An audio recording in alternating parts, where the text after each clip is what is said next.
documentos aqui enquanto isso. Boa tarde a todos, muito bem-vindos à defesa da monografia do Lucas Mello.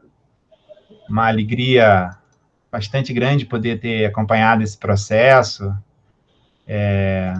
poder ter estado presente, né? Me senti bastante honrado. Então, inicialmente, eu começo agradecendo pela oportunidade. E aí agradeço a presença sempre maravilhosa de meu amigo Bruno Tamancold, né? Parceria de bastante tempo. Obrigado por ter aceitado o nosso convite. Uma honra nossa também ter a tua disponibilidade, não só de estar aqui, mas de ter lido o trabalho, né? Isso nos engrandece bastante também, né? Desde já, então, já vou passar a palavra para o Lucas, né? E aí depois a gente vai fazer as ponderações, os comentários, né? Bem, o Lucas acho que é a primeira banca que ele está participando, os outros talvez tenham participado de algumas outras, né? Mas por causa das situações do momento, né? O tempo ele foi um pouco reduzido, né? A gente tem tido aí, em média, 30 minutinhos para as bancas, né?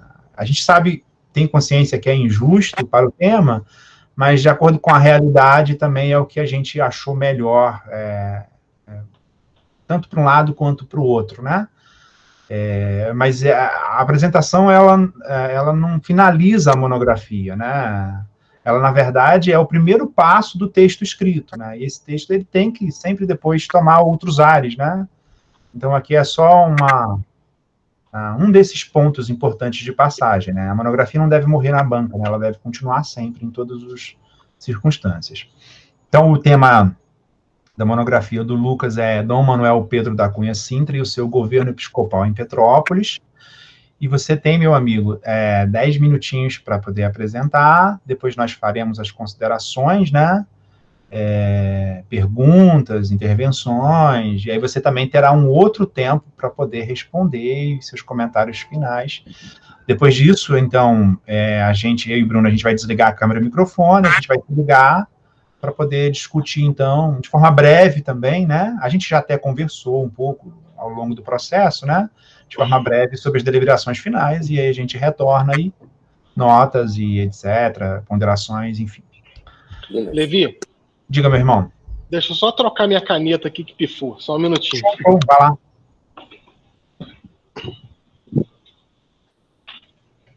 Vou pegar aqui meus tojos do Bart Simpson.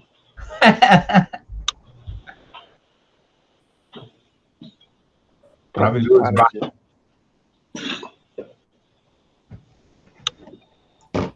Podemos?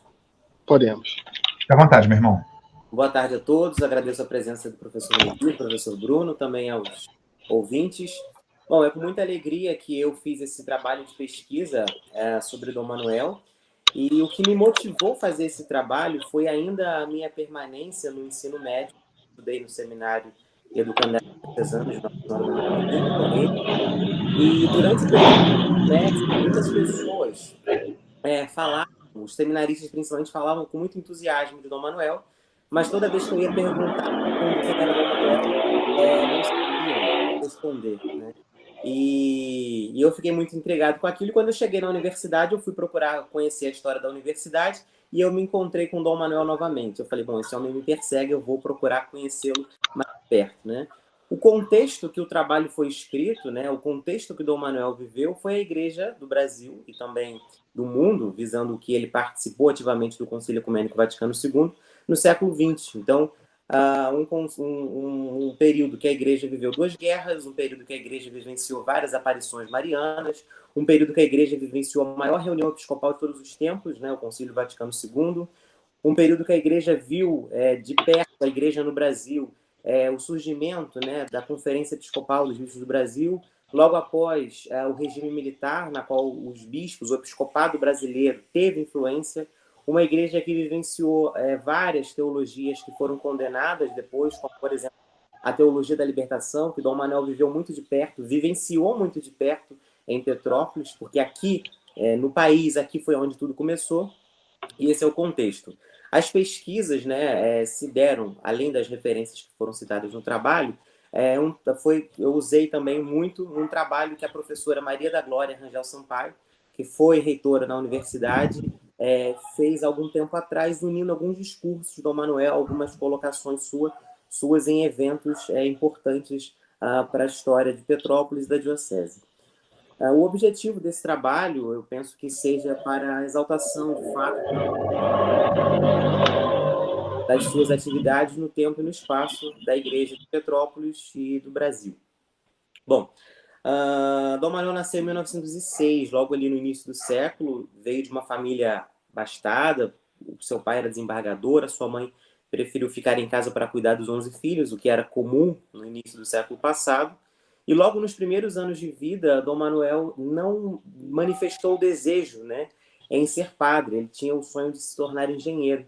Só que com alguns anos, né, um sacerdote amigo da família, percebendo o crescimento de Manuel, ele colocou na cabeça dele se tornar sacerdote, né? Ele entrou, então, ingressou no seminário arquidiocesano de Botucatu, em São Paulo, e pouco tempo depois ele foi parar em Roma, né? Estudou em Roma, no seminário, né? No Colégio Pio Latino-Americano, e em 1926 ele estava ordenado, foi ordenado na Capela dos Deonianos, em Roma, e ele estava ordenado e no mesmo ano ele estava, em 26 ele já era sacerdote, já era doutor em filosofia e teologia. Retorna ao Brasil no ano seguinte, em 27, trabalha em São Paulo, retorna às cidades onde ele passou ainda antes de se tornar sacerdote em Roma, trabalha alguns anos em São Paulo. Pouco tempo depois ele chega no maior seminário do país, o Seminário Central do Ipiranga. E esse período, mais ou menos de 30 até 49, de 48, desculpe, que foi o ano que Dom Manuel foi eleito, né? Foi eleito bispo da igreja e bispo da igreja de Petrópolis. É um período que, analisando a sua vida, a gente vai entender todo o seu episcopado. Porque nesse período ele trabalhou diretamente com as vocações sacerdotais. E aí depois dá para a gente entender a sua preocupação com as vocações sacerdotais, criando, por exemplo, o Seminário de Petrópolis. Ele se tornou professor do Seminário Central do Ipiranga com menos de 25 anos de idade, o maior e mais importante seminário do país. Depois, alguns anos após, ele tornou-se o reitor desse mesmo seminário.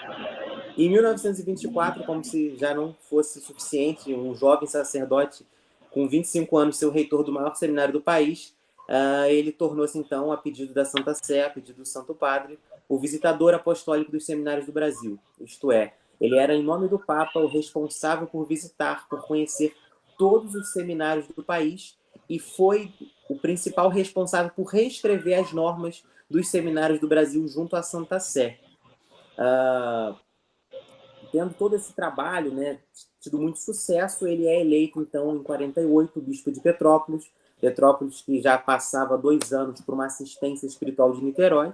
Ele, então, é eleito e vindo para cá, ele, em apenas 11 meses, ele cria o Seminário Diocesano de Correios, o que é algo inacreditável. A diocese não tinha padres, a diocese não tinha dinheiro, a diocese não tinha assistência nenhuma. Com apenas 11 meses, ele cria o Seminário Diocesano de Petrópolis. Após a criação do seminário, ele percebe que precisa ainda fazer algumas grandes obras na diocese e, aos pouquinhos, ele vai conquistando a confiança, ele vai, com a sua credibilidade, conquistando os corações dos seus diocesanos, na qual, com muita alegria, ele chamava sempre de seus amados filhos. E ele, depois de ter criado o seminário, ele começa a obra, então, do prédio novo que nós temos.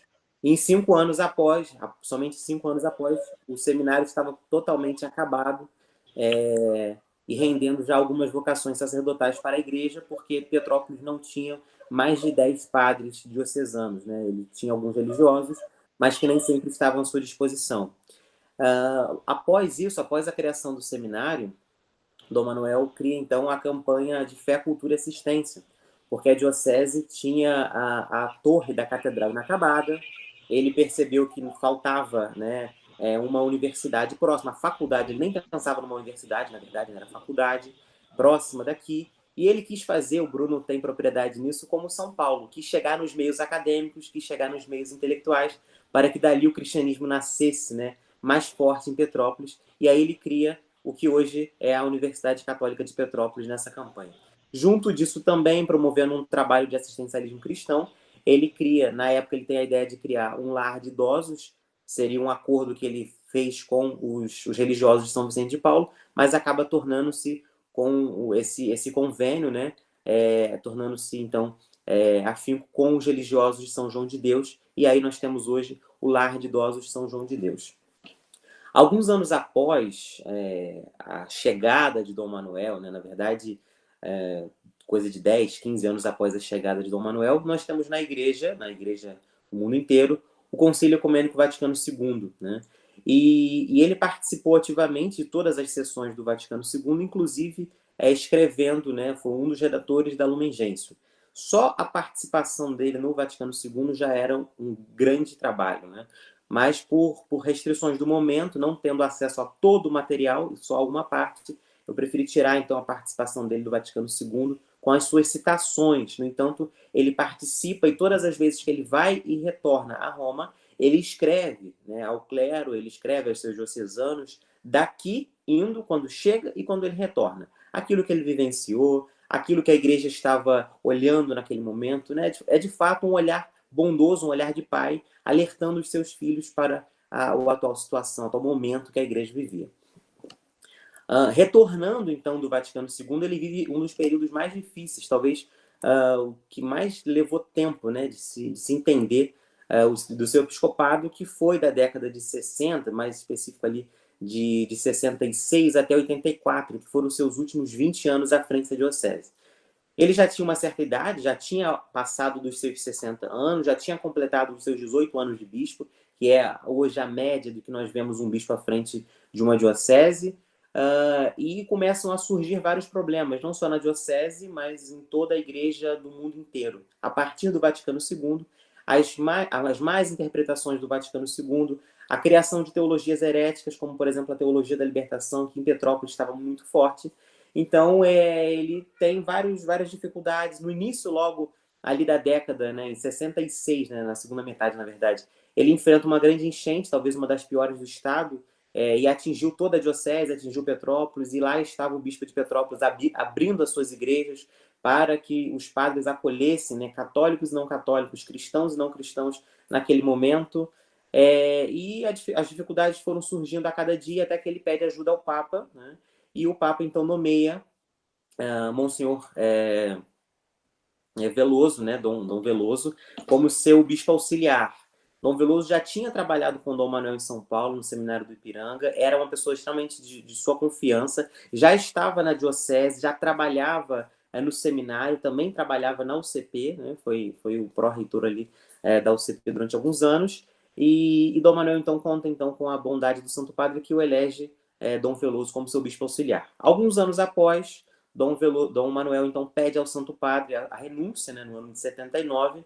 O Papa não concede a renúncia por tempo de idade, Dom Manuel já tinha completado seus 75 anos, mas ele dá um alento, né, a ele e à Diocese de Petrópolis, nomeando, então, bispo auxiliar Dom Veloso como bispo coadjutor. Isto é, Dom Veloso teria a sucessão imediata caso acontecesse alguma coisa com Dom Manuel, né, caso ele viesse a falecer, caso tivesse algum problema direto com ele, que ele não pudesse ficar à frente, Dom Veloso assumiria.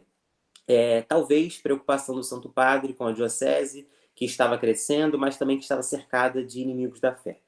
Após, então, a nomeação de Dom Veloso como bispo coadjutor, Dom Manuel fica mais alguns meses à frente da diocese, então o Papa aceita novamente, em 84, a sua renúncia.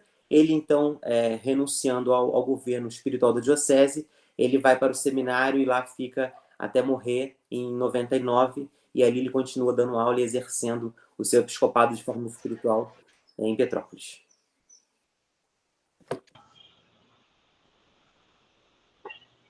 Muito bem, Lucas, você usou precisamente o seu tempo, parabéns, né? Eu sei que foi meio corrido. Depois o trabalho vai ficar disponível, né, para os outros ouvintes aqui, vocês vão entender o quanto foi corrido esses 10 minutos para ele, né? Mas obrigado pela apresentação, eu vou passar a palavra agora para o professor Bruno Tamancold para fazer as suas considerações. Maravilha, boa tarde a todos, boa tarde, Lucas, estão me ouvindo bem?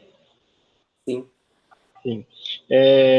Professor Marcos Levi, obrigado pelo convite, uma alegria sempre muito grande estar com você, meu amigo, e para mim é um tema extremamente caro. Por quê? Porque eu sou católico e eu posso dividir a minha vida em antes e depois do seminário diocesano.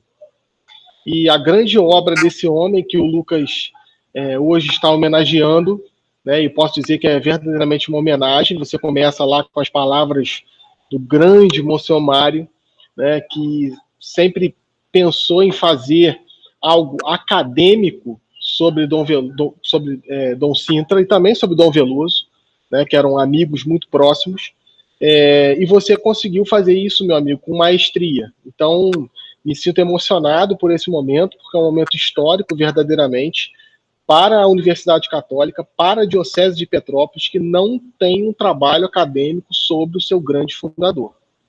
Os trabalhos, e aí principalmente para o pessoal que está participando, Luísa, Stephanie, deixa eu ver aqui quem mais, Vitor, João Gabriel, nós tínhamos trabalhos na Diocese, até o trabalho brilhante do Lucas, trabalhos de cunho devocional, né? Trabalhos que não eram historiográficos.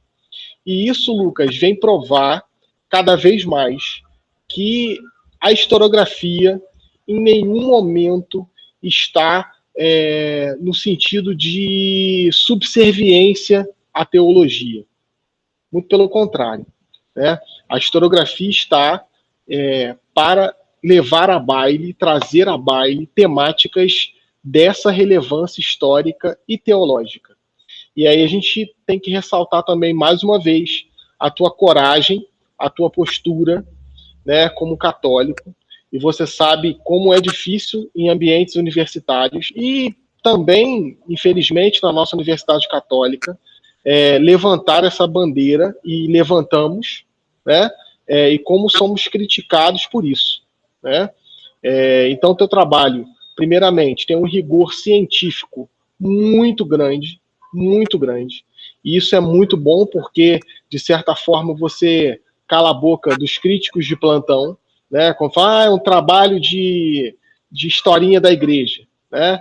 E não é isso, muito pelo contrário, é um trabalho de cunho acadêmico, e a gente vê também o dedo do seu orientador, o dedo do Marcos Levi, né? Então, é uma honra muito grande, tá? Repito, porque vivi no seminário, fui aluno interno do seminário, fui seminarista, e Dom Manuel é verdadeiramente uma pessoa a quem é católico em Petrópolis e quem, de certa feita, participou de alguma instância eclesiástica e participou do seminário, como Marcos Levi participa como professor, é uma pessoa que tem quase uma devoção. Primeiro pelo homem que foi, eu tive a oportunidade de conhecer pessoalmente Dom Sintra, né, como é que eu tô velho, né? Tive a oportunidade de me confessar algumas vezes com Dom Sintra, olha como é que eu tô velho, né? E era verdadeiramente uma presença de um homem de igreja. E as pessoas que estavam em torno dele, e isso é muito importante, porque quase que imediatamente, Lucas, você vai conseguir trabalhar, colocar a público o teu trabalho. A Diocese vai completar 70 anos, isso, sem dúvida nenhuma, dentro dos anais dos 70 anos, o teu trabalho vai ter um destaque, isso sem dúvida nenhuma. Conversei com o Levi anteriormente, e com você também, coloco a público isso agora. Dom Manuel é uma figura que é memorável pelo momento que ele conduz a diocese, como você colocou, um momento de pobreza, literalmente, né? A diocese não tinha os bens. É interessante verificar que hoje o Palácio Episcopal que a diocese vive, e isso foi também com pesquisa, me debruçando sobre textos eclesiásticos, e eu já te indico continuar os estudos e, de repente, entrar no governo do sucessor de Dom Sintra, que é o Dom Veloso, e que aí, de repente, o trabalho pode ser até mais vultuoso, porque Dom Veloso era um arquivista nato, anotava tudo, é impressionante, né? E você vê o nosso Palácio Episcopal hoje, que não é nem um palácio episcopal, uma casa até modéstia, pela importância da diocese no Brasil e fora do Brasil, ela ainda pertence à Diocese de Niterói. Ela tem um atrelamento à Diocese de Niterói. Então, Petrópolis foi muito tempo curato de Niterói, né? Petrópolis foi muito tempo atrelada à Guia de Pacobaíba, que é a praia de Mauá. Então, vem para cá não um bispo comum, né? Não um simples bispo, não um simples príncipe da igreja, mas vem uma pessoa com um desprendimento humano e intelectual diferenciado e que verdadeiramente coloca a diocese em outro patamar, se assim podemos dizer. E você coloca muito bem, talvez um dos temas mais sensacionais da história da igreja no Brasil, né? Sensacionais porque a igreja não é uma comunidade de perfeitos, né? Apesar das pessoas apregoarem aos católicos e à igreja esse crivo de olhar para a igreja como se ela fosse uma comunidade de perfeitos, e não é. Mas a igreja luta contra o poder das trevas, luta contra a opressão, luta contra as mazelas que muitas vezes os governantes empreendem sobre o povo. E nesse contexto de Vaticano II, nesse contexto de Guerra Fria, a igreja é muito contaminada pelo marxismo. E pelo esse marxismo eclesiástico que vem com um nome até muito sedutor, de teologia da libertação, né? Que é um nome extremamente sedutor, né?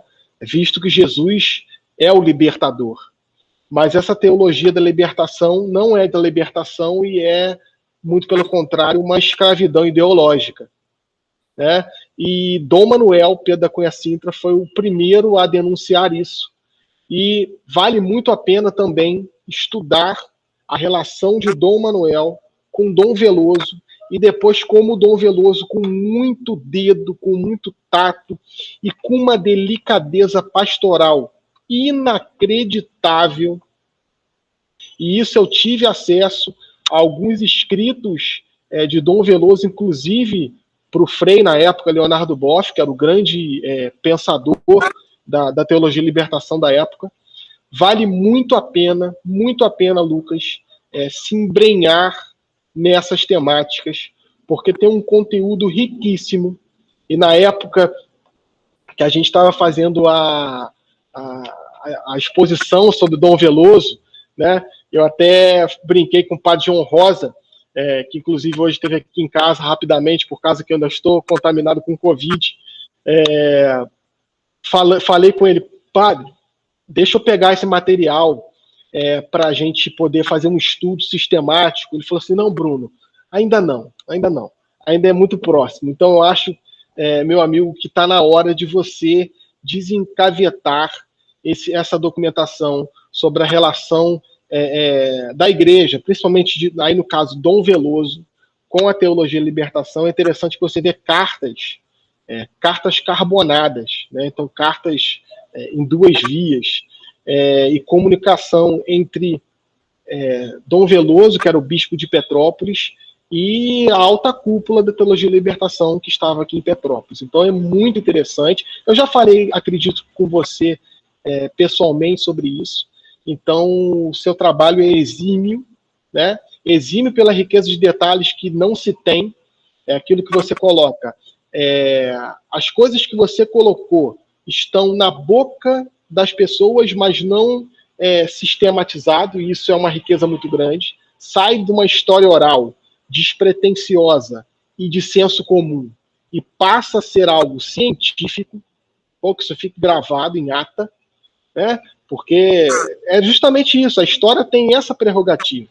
Sair do senso comum, sair do achismo, sair de comentários que vão e vêm. Não, você documentou, você deu um caráter científico à história que está no imaginário coletivo de todo mundo da diocese que viveu esse período.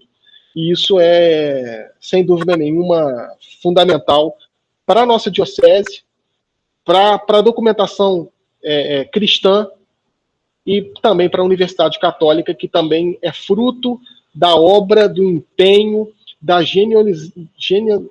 genialidade e às vezes até de uma audácia de discípulo que talvez a gente não teve igual, né? Lembro lá da audácia de Pedro, que quando Jesus aparece na segunda pesca milagrosa, lá no finalzinho do Evangelho de Lucas, né, e João fala para Pedro, Pedro é o Senhor.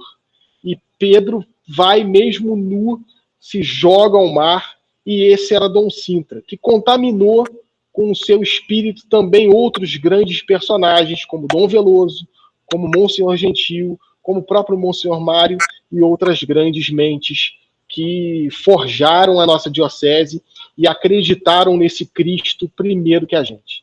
Isso eu costumo dizer que são os grandes heróis do cristianismo que pavimentaram a nossa fé. Isso é memorável, memorável. Então, primeiro, parabéns, desculpa me alongar, mas a temática é impossível, é muito querida para mim.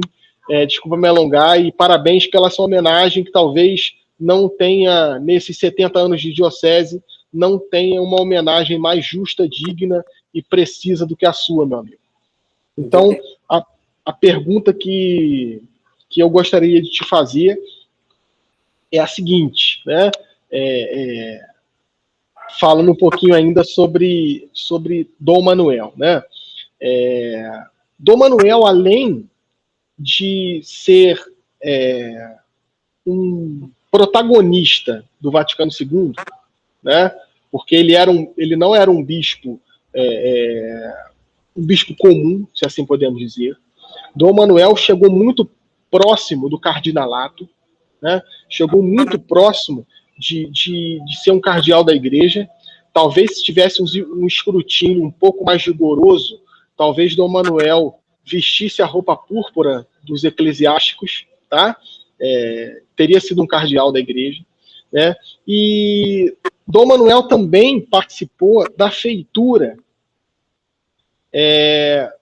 talvez da última carta do Vaticano II, que foi uma carta que mudou muito o paradigma do leigo na história da igreja. Essa carta é Apostolicam Actuositatem. Por quê? A princípio, a Apostólica Actuositatem saiu totalmente da Lumen Gentium. E depois todo esse conteúdo que, sem dúvida nenhuma, teve os olhos de Dom Sintra, teve os olhos de Dom Manuel, também compôs o segundo capítulo do Código de Direito Canônico. Isso é inacreditável.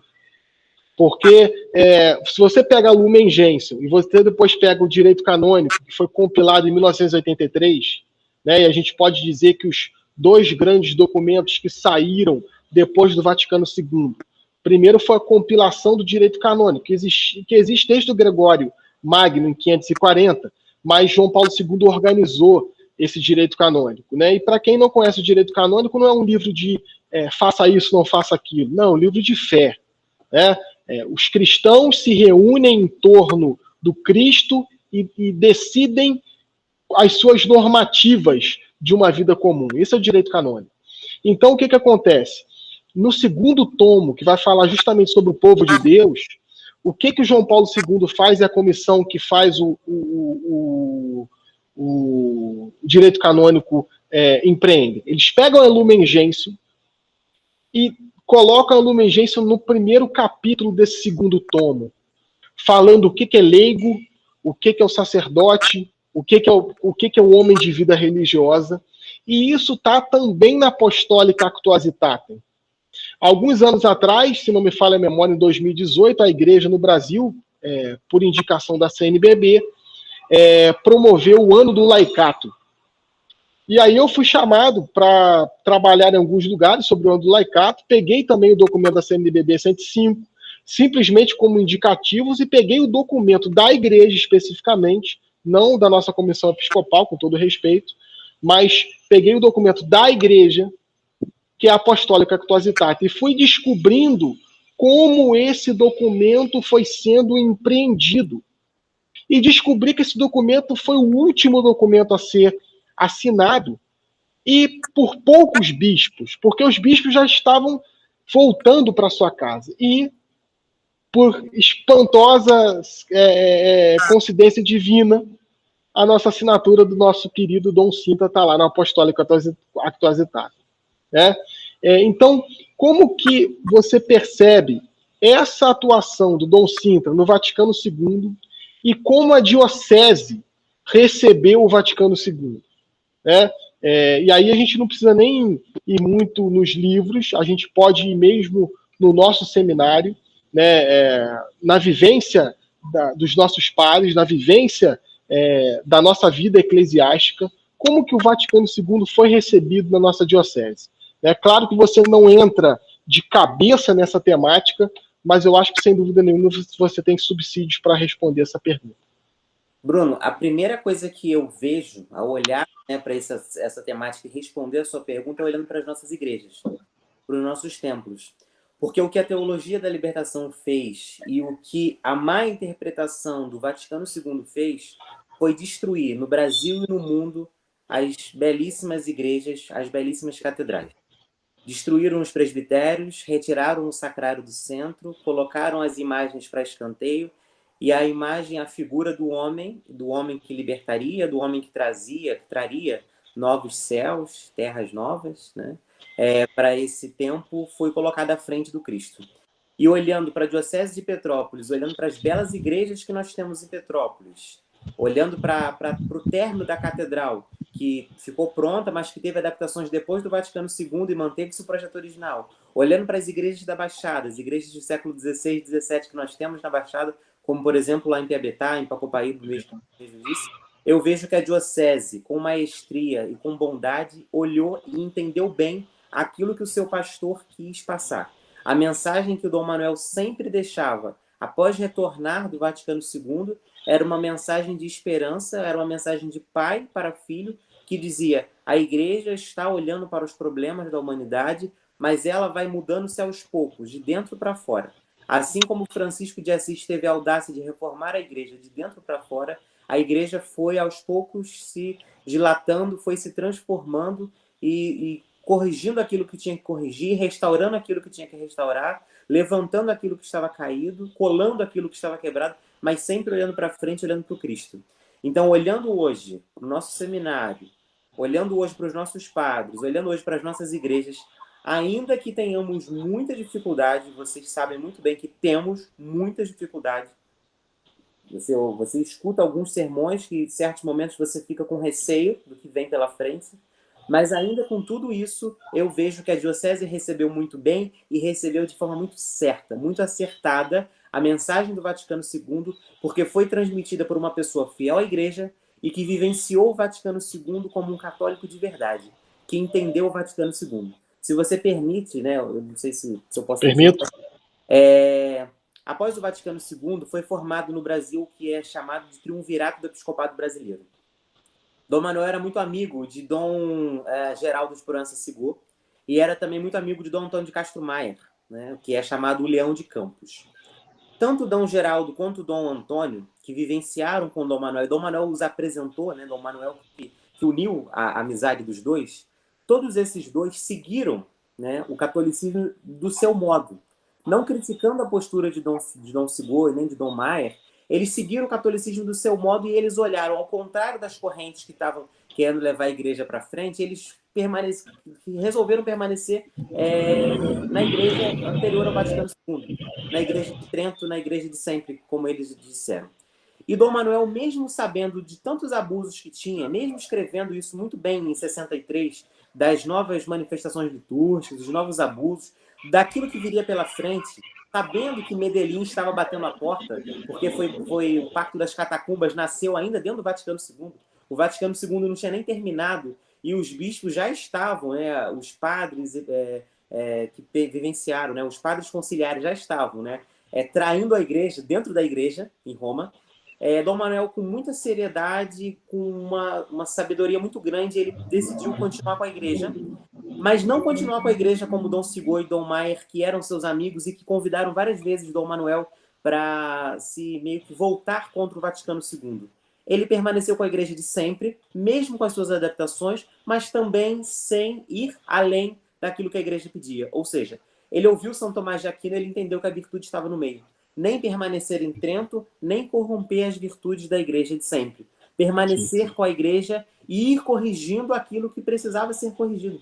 Porque se Dom Manuel e alguns bispos decidem ficar com a igreja de sempre, hoje nós teríamos um catolicismo muito esvaziado, o número de protestantes certamente seria muito maior, mas também se ele vai com os reformistas, hoje nós talvez não teríamos a Diocese de Petrópolis, e se tivéssemos, certamente não seria como ela é.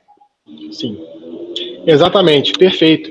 E se o professor Marcos Levi me permite uma situação pessoal, quando a gente estava fazendo o trabalho, principalmente sobre Dom Veloso, eu tive contato com o nosso pró-reitor acadêmico na época, pró-reitor administrativo na época, querido Padre Luiz Melo, que, sem dúvida nenhuma, é uma memória privilegiada, além do nosso professor de saudosa memória, professor Jerônimo Ferreira Alves Neto, e que ambos, como é um relato oral, ambos falaram coisas muito parecidas e a gente atesta isso.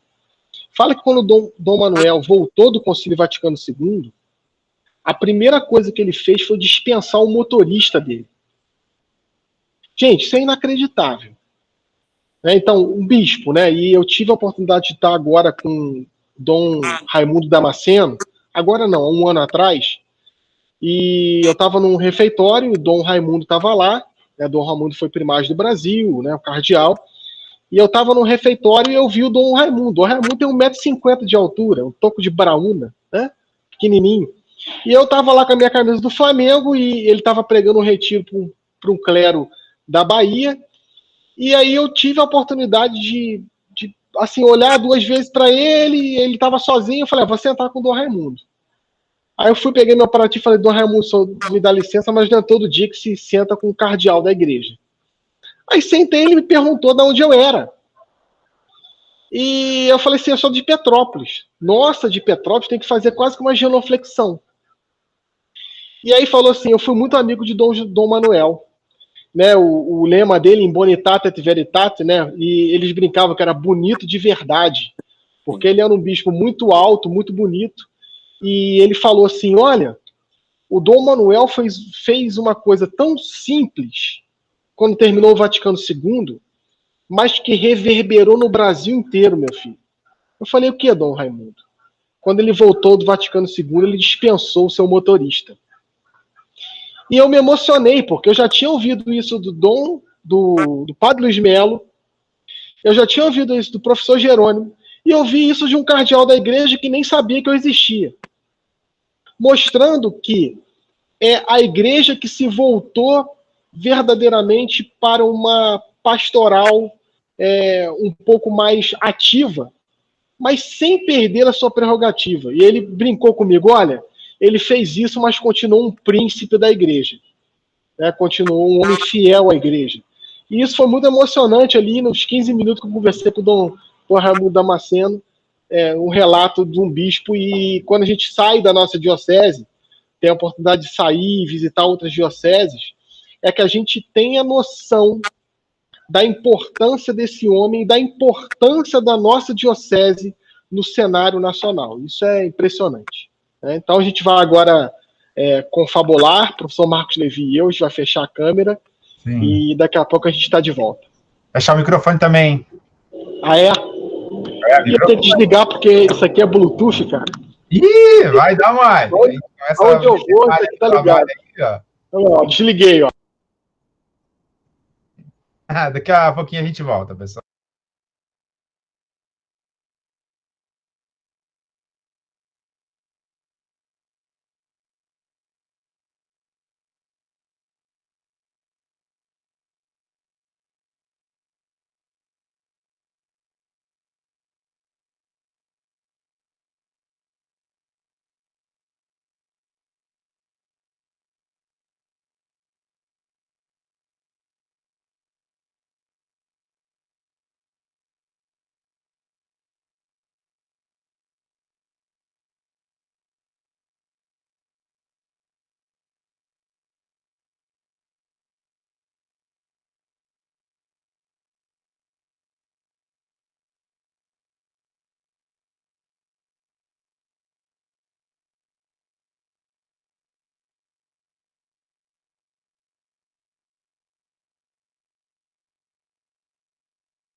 Olá, pessoal.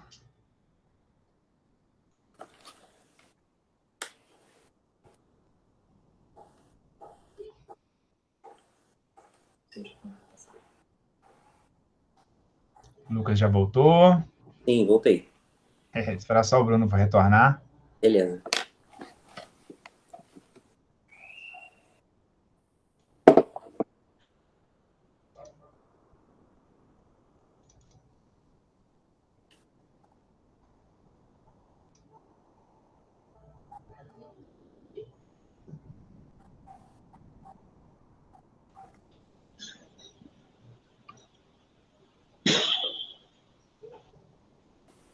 Então, tranquilo, vamos lá então. Vou ler aqui as considerações e aí a gente faz a finalização. Levi. Diga, meu irmão. Tá travado teu áudio, cara. Aqui tá normal. Testando, som. Aqui tá normal. Lucas, aí tá normal? Então sou eu. Stephanie disse que tá normal para ela também. Só um minutinho que eu vou sair e entrar. Beleza. Fazer mais um draminha. O tempo tá atrasado, olha só. Muito bom. Eu vou ter que mexer na hora aqui, então. Ó. Eu tinha botado 16h45, vou botar 16h47.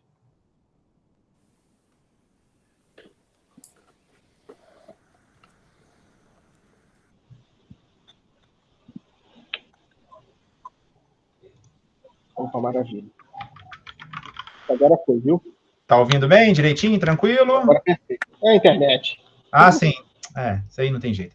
Então vamos lá. Às 16 horas do dia 27 de novembro do ano de 2020, no ambiente virtual do Google Meet, realizou-se a sessão de apresentação, arguição e avaliação do trabalho monográfico intitulado Dom Manuel Pedro da Cunha Sintra e o seu governo episcopal em Petrópolis, elaborado pelo aluno Lucas Melo da Silva, RGU 11910086. A banca examinadora foi composta pelos professores Marcos Levi de Oliveira e Bruno Tamancourt de Muniz, que consideraram o trabalho aprovado, com nota igual a 10, tendo emitido o seguinte parecer: deve prosseguir seus estudos migrando para o mestrado, buscar publicação do material para compartilhar o conhecimento científico pela pertinência do tema para a Diocese de Petrópolis e Brasil e para a igreja localizada no Brasil. Nada mais havendo a declarar, a sessão foi encerrada às 17h48 e seu conteúdo lavrado na presente ata, que segue assinada pelos professores presentes. Meus parabéns, meu amigo. Muito obrigado. Deus abençoe, foi maravilhoso. Obrigado de verdade. Foi uma responsabilidade muito grande. Agora que vocês já deram nota, posso falar, porque senão... Pode, fica à vontade. Enfim, é uma responsabilidade muito grande, Levi, apresentar e escrever esse trabalho na sua presença, porque eu tive contato com você durante todo o meu ensino médio, né? E se hoje eu estou me encaminhando para o fim da graduação de História, você teve grande responsabilidade, né? Eu acho que já te falei isso algumas vezes, mas você foi uma pessoa que me contaminou positivamente para seguir a graduação de História. E quando eu cheguei na universidade, eu encontrei com o Bruno. E sempre quando eu escutava falar em universidade e meio acadêmico, né, ainda que soubesse vagarosamente que a fé e a razão se uniam, eu não acreditava nisso, né? Eu tinha receio de perder a minha fé ao ingressar na universidade. E quando eu cheguei na Universidade Católica de Petrópolis e eu encontrei o Bruno, eu percebi que isso era uma mentira, que era sim possível, como João Paulo II disse, unir a fé e a razão para que essas duas asas levantem-se e alcancem voos mais altos, e assim a gente contemple verdadeiramente a face de Deus. Então eu fico com uma alegria assim, imensa em poder escrever e apresentar esse trabalho com vocês, né? Que são pessoas que eu tenho muito respeito e estima. Muito obrigado mesmo. Que isso, emocionante, irmão, emocionante. Deus abençoe. A estima é recíproca. É isso que eu ia falar, que é muito bom ter você, ter tido você como aluno e hoje como amigo mesmo, né, como alguém pessoal, como alguém que quer o meu bem, né, e alguém que eu quero bem, né, então isso extrapola o ambiente, às vezes fechado da sala de aula, e isso não é mérito meu, nem seu, mas é mérito nosso, né, então isso é, com certeza, uma alegria É uma alegria que não tem preço, né? A faculdade nenhuma ensina isso, né? Teoria nenhuma ensina isso, livro nenhum ensina isso. Isso só vivencia e a gente aprende a lidar quando a gente se dispõe a viver, né? Mas se dispor a viver de acordo com a consciência mesmo, né? E a fé é importante pra caramba, né? Embora não partamos de um princípio de fé, não podemos negar a existência da fé. Então, eu acho que o principal erro e equívoco do ambiente universitário é esse, né? Não precisa ser religioso, você não precisa ter fé, mas você não pode negar a existência da fé. E, normalmente, quem faz isso, faz por demérito, né? Faz por descrédito do outro. E aí não é que você está sendo o senhor da razão, você está sendo o pior dos humanos, porque você não está levando em consideração que aquele outro é um indivíduo capaz, inclusive, de ter uma fé. Não é porque você não tem, que o outro não tem direito de ter, né? Então, eu acho que é isso que é importante a gente ter. Eu fico emocionado, feliz, de verdade, né? Eu fico bastante feliz, né? Eu lembro da nossa primeira reuniãozinha lá no antigo CTH, lá em cima. Antigo Testamento. No Antigo Testamento. A gente subiu a montanha, a gente subiu um monte, né? Naquele dia meio caótico, e a gente trocou uma ideia lá, né? Isso já tem bastante tempo, né? Sim, foi no 5º período, eu estava no 5º, tem 2 anos isso. Tem 2 anos aí, e a gente trocou aquela ideia, foi bem bacana, e o tema surgiu ali, eu lembro de ter feito uns desenhozinhos mostrando como que a gente podia falar sobre o homem dentro do contexto, dentro do tempo, e ao fim e ao cabo você realizou um trabalho maravilhoso, né? A Bruno e eu, a gente estava conversando ali fora, a gente saiu para a questão da forma, né? Mas a gente já estava emocionado com o trabalho, né? Muito feliz, muito obrigado de verdade, meu irmão, Deus lhe pague, e a gente ainda vai... a gente mantém contato, claro, né? A gente é amigo, etc. Mas agora também abrir aí espaço para o Bruno se despedir. Pessoal aí que esteve presente, poxa, muito obrigado de verdade pela presença de vocês, né? Ali, elogios aqui para você também, meu amigo, da Luísa, da Stephanie, do João, né? Foi muito bom mesmo. Agradeço. E assim, falando especificamente a galera que assistiu, o João, a Luísa, a Stephanie, o pessoal, o Vitor que estava, que já saiu, buscarem trabalho que tem uma pertinência acadêmica, né? Sim. Porque, assim, às vezes a gente tem uma quantidade de trabalhos inúteis, né? Por exemplo, esses dias eu estava numa banca, não foi daqui da universidade não, falando no Japão, Universidade de Fukushima, né? Que era sobre Stephanie, ri não, que era sobre a desintegração da Iugoslávia na década de 90. Aí eu fico me perguntando, meu Deus, para quê? Então o trabalho acadêmico, ele tem que buscar acender a curiosidade da comunidade. Sim. Aí eu fico pensando, a quantidade de pessoas que têm oportunidade, que vão ter a oportunidade de ler o trabalho do Lucas, porque é um trabalho científico, mas que é possível qualquer pessoa ler, né? Ou ler um trabalho sobre a desintegração da Iugoslávia. Entende? Porque às vezes a academia fica se retroalimentando com trabalhos inúteis e a cientificidade não acontece e não chega aos níveis que ela tem que chegar, entende? Sim. É um pouco. Que é melhorar o convívio, melhorar a cientificidade, melhorar a percepção histórica. E aí fica lá os PhDs conversando entre si sobre fatores da historiografia que são totalmente inúteis. Né? Então, parabéns pela pertinência mais uma vez e parabéns pelo trabalho exímio. Foi maravilhoso mesmo. E a gente ainda vai continuar trocando umas ideias. Só finalizando aqui a nossa sessão, né? Sim. Bruno, meu irmão, obrigado mais uma vez pela parceria, né? De nada, uma honra. Para usar aquele termo, né? Uma parceria de sucesso, graças a Deus. Né? Lucas, mais uma vez, meu irmão, obrigado. A gente ainda vai conversar muito, né? A gente vai trocando ideia, tem mais esses projetinhos que o Bruno já lançou aí, e a gente abraça, né? E vamos ver se a gente não consegue fazer coisas maiores também, não por nós, né? Mas tanto pelo Dom Cinta quanto Dom Veloso, né? Eu acho que é o nosso dever, Lucas agora como historiador, praticamente, né? Tá faltando só escalar, né? Mas agora tem uma nova missão também, né? Eu acho que o Dom Veloso é fundamental. Então é isso. Amigos, obrigado. Vocês são maravilhosos. Se cuidem. A gente